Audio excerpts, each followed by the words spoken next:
como vocês estão? Bem-vindos a mais uma aula do nosso canal Foca na Matemática. O tema da nossa aula de hoje é funções. Saber reconhecer a proporcionalidade direta por meio de funções. Então vamos só entender, o que é uma função. Como o próprio nome diz, função é quando duas grandezas, que vão ser chamadas de x e y, podem variar de modo interdependente, de modo que assumam valores interrelacionados. Ou seja, uma está em função da outra. Ou ainda eu posso pensar que uma depende da outra. Quando essas duas grandezas for diretamente proporcionais, elas podem ser expressas por uma sentença bem parecida com f de x igual a k vezes x. O f de x significa que é uma função de x, ou ainda y é igual a k vezes x, onde esse k é um número qualquer, desde que não seja zero. E o gráfico que representa essa relação de dependência é uma reta que passa pela origem do plano cartesiano.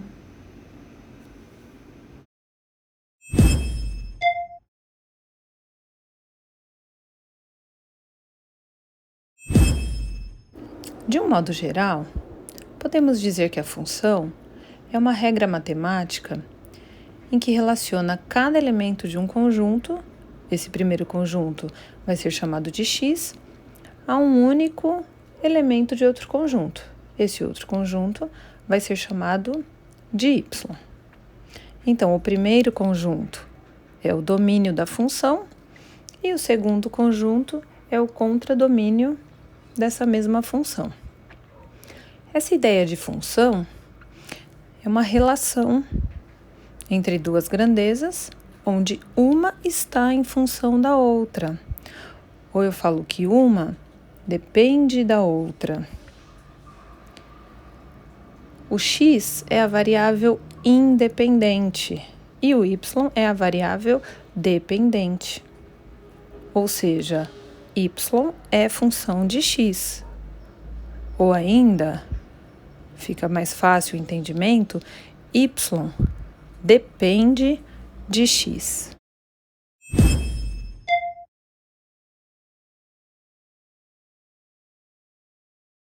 Vamos entender melhor essa ideia de função através de um exemplo bem simples. O preço da passagem do transporte urbano comum em uma cidade do estado de São Paulo é de R$ 4,00. Com base nesse dado, complete a tabela a seguir. Então, essa tabela tipicamente representa uma relação de proporcionalidade direta, ou seja, quando eu aumento o número de passagens, o valor a ser pago aumenta proporcionalmente. Então, vamos preencher essa tabela com esses valores de passagem: 1, 2, 5 e 8.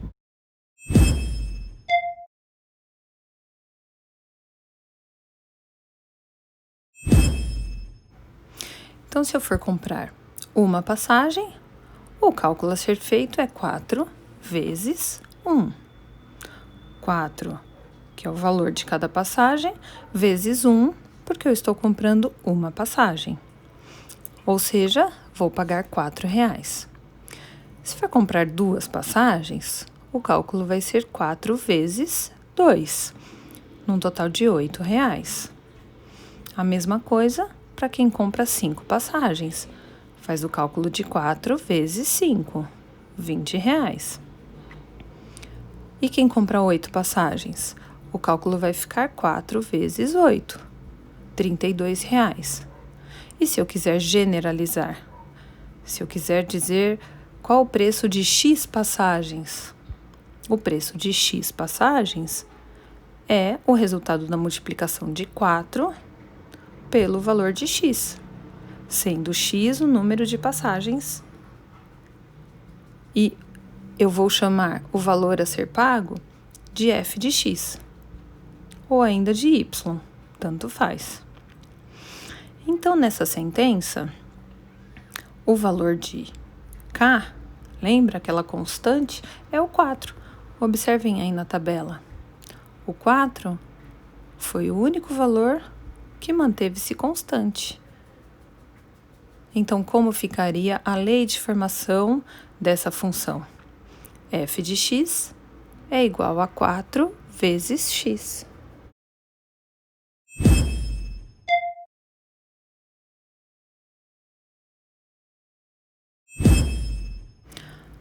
Vamos agora responder a uma pergunta. Quanto uma pessoa pagaria se comprasse 7 passagens? Lembra? A sentença era f de x igual a 4 vezes x. Então o 7 é o valor de x, porque ele é o número de passagens, correto? Isso mesmo. Então, como ficaria o cálculo? F de x é igual a 4 vezes 7. F de x igual a 28. Portanto, se essa pessoa comprar 7 passagens, ela vai pagar um valor total de R$ 28.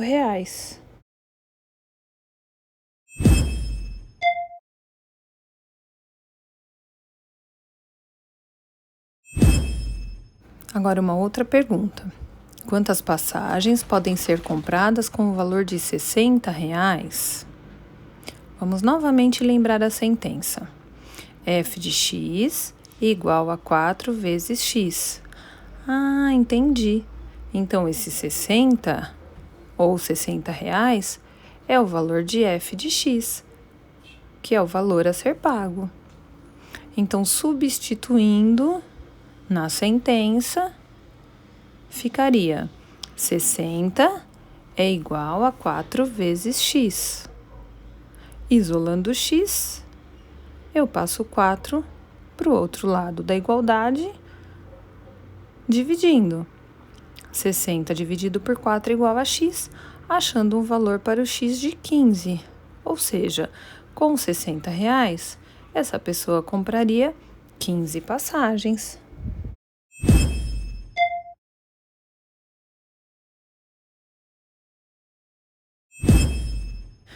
Podemos dizer, então, que o valor pago pelas passagens dependem da quantidade de passagens adquiridas, ou ainda, o valor pago pelas passagens é função da quantidade adquirida de passagens. Dessa forma, essa relação de proporcionalidade é direta e é expressa por uma função do tipo y é igual a k vezes x, que pode ser chamada de função linear, onde o k é chamada de constante de proporcionalidade.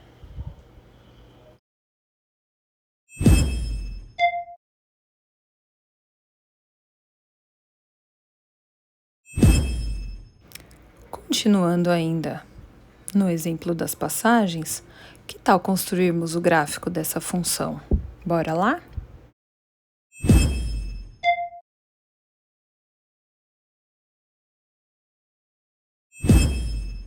Mas antes de construirmos o gráfico, vamos relembrar o plano cartesiano, porque é no plano cartesiano que iremos construir todos os gráficos de funções. O plano cartesiano é um plano formado por duas retas numéricas e perpendiculares, ou seja, formando entre elas um ângulo de 90 graus. Foi idealizado e desenvolvido pelo matemático e filósofo francês René Descartes, para auxiliar a encontrar pontos específicos, sendo esse plano uma grande contribuição para as ciências matemáticas, facilitando principalmente o estudo das funções e os seus comportamentos. Então, observem o plano. O lugar onde essas duas retas ou eixos se encontram é chamado de origem do sistema cartesiano. No eixo x, que é o eixo horizontal, também chamado de eixo das abscissas, eu represento à direita do zero os valores positivos e à esquerda do zero os valores negativos. Já no eixo Y, que é o eixo vertical, ou eixo das ordenadas, eu represento acima do zero os valores positivos e abaixo do zero os valores negativos. O plano cartesiano serve principalmente para a localização de pontos. Para qualquer ponto no plano cartesiano, eu utilizo duas coordenadas, dois valores. Um, o valor de x e outro valor de y, formando, portanto, um par ordenado. E ele recebe o nome de par ordenado porque, obrigatoriamente, ele obedece uma ordem, que é primeiro o valor de x e depois o valor de y.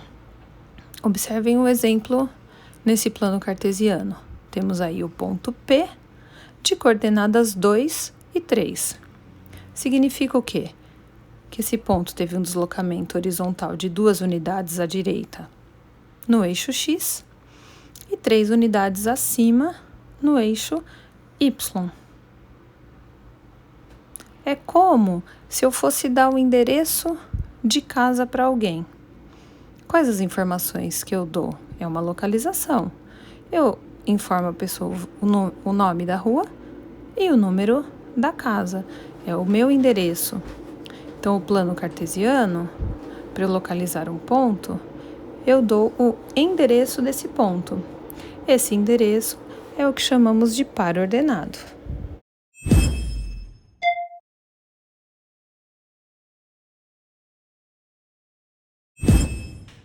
Então, aqui nós temos um plano cartesiano. Por que aqui eu coloquei diferente? Não coloquei a parte negativa? Porque nessa situação não existe nem quantidade negativa de passagens e nem valor negativo a ser pago. Então, para esse gráfico, só vai usar a parte positiva do x e a parte positiva do y. Então, aqui eu já deixei preparadinho nossos dois eixos. Vamos lembrar o que eles estão representando? No eixo x, eu estou representando o quê? A quantidade de passagens. Tá? Então, aqui eu estou representando a quantidade de passagens. Quais são as quantidades de passagens? Então, aqui é o zero, pode ser 1, 2, 3, 4, 5, 6 e assim por diante. E no y, o valor a ser pago por essas passagens. A mesma coisa, reparem, ó, que aqui cada quadradinho representa uma unidade. Aqui também. 1, 2, 3, 4, 5, 6, 7, 8, 9, 10, 11. Eu vou até o 12 aqui, tá? Lembrando que aqui tá representando o quê? O valor em reais. E aqui a quantidade de passagens, tá? Quantidade. De acordo com a tabela que nós tínhamos, eu passei a tabelinha para cá, ó, de acordo com a tabela que nós tínhamos, nós formamos pares ordenados. Que par ordenado eu formo aqui? 0, 0. É 0 no x e 0 no y. Qual par ordenado que faz aqui? 1 com 4. O que isso significa? Que se compra uma passagem, o valor é de R$4. Se compra 2 passagens, o valor é de R$8, formando o par ordenado 2, 8.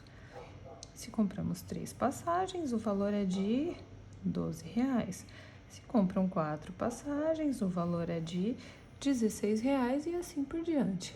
Fazer o gráfico nada mais é do que representar esses pontos no plano cartesiano. Bora lá, então, fazer isso? Qual é o primeiro ponto? 0, 0. Onde está esse primeiro ponto? Lá na origem, ó. Esse primeiro ponto é esse aqui, ó. O próximo ponto qual é? 1, 4. Então, esse nós acabamos de representar. 1, 4. 1 no x com 4 no y. Então, ele é 1 no x com 4 no y. Ele está aqui. Então, representamos esse ponto também. Qual o próximo ponto? 2, 8. 2 no x com 8 no y. Onde eles se encontram? Aqui. Representamos esse outro ponto. 2, 8. 3, 12. 3 no x com 12 no y. Representamos esse ponto. Tá?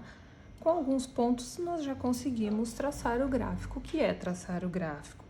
É, com o auxílio da régua, unir todos esses pontos. Percebam? Os pontos ficaram todos eles aqui na régua. Agora, basta eu fazer o quê? Traçar essa reta. Pronto. Esse aqui é o gráfico que representa a nossa função, que era qual? Y igual a 4 vezes x.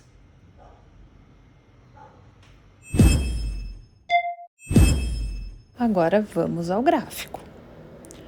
A melhor maneira de fazer o gráfico é antes pensarmos numa tabela com valores. Vamos observar essa tabela? Na primeira coluna da tabela, os valores de x. E na segunda coluna, os valores de y. O melhor lugar para a gente representar um gráfico é no papel quadriculado ou papel milimetrado. Que tal providenciar o seu?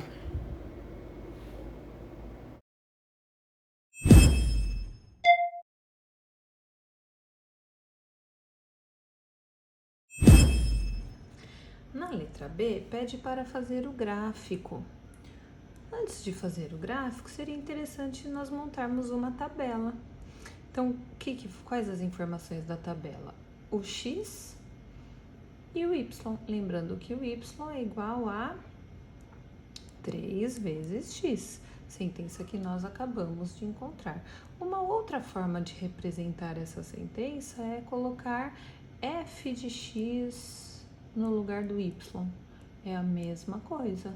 Por que é f de x? Função de x. O y é a mesma coisa, tá? Então, eu vou montar essa tabela com alguns valores. Quais os valores? Normalmente, valores aleatórios para o x, tá? Quais os valores que eu posso considerar para o x? Eu vou considerar alguns negativos, por exemplo, menos 3, menos 2, menos 1, 0, 1, 2 e 3. Esses valores de x, eu determinei valores aleatórios. Agora, eu faço o cálculo e encontro o seu correspondente no y. Se o x é menos 3, qual vai ser o valor de y? 3 vezes menos 3, que é igual a menos 9. Se o x é menos 2, eu coloco no lugar do x. Então, como vai ficar? 3 vezes menos 2, que é igual a menos 6. Se o x é menos 1, eu vou substituir o x por menos 1. 3 vezes menos 1, que é igual a menos 3. 3 vezes 0, que é igual a 0. 3 vezes 1, que é igual a 3. 3 vezes 2, que é 6. 3 vezes 3, que é 9. Percebam aqui, né? Eu até usei outra cor para substituir o x. Perceberam que esse 3 aqui não mudou?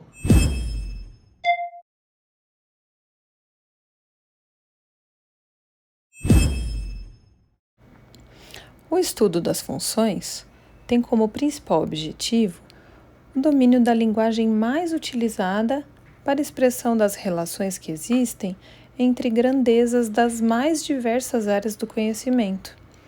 Utilizando-se disso, podemos analisar, interpretar e descrever diversos fenômenos naturais e sociais, bem como fazer previsões do comportamento destes para uso em desenvolvimentos tecnológicos, projeto de pesquisa e interações com o meio que nos cerca. Então lembrem-se, duas grandezas, x e y, podem variar de modo interdependente, ou seja, uma dependendo da outra, de tal forma que assumam valores interrelacionados, ou seja, o valor de uma grandeza se relaciona com o valor da outra grandeza. De tal modo, eu sempre pensar, a grandeza y depende da grandeza x, ou y é uma função de x. Muito obrigado e até a próxima aula no canal Foca na Matemática. Espero por vocês!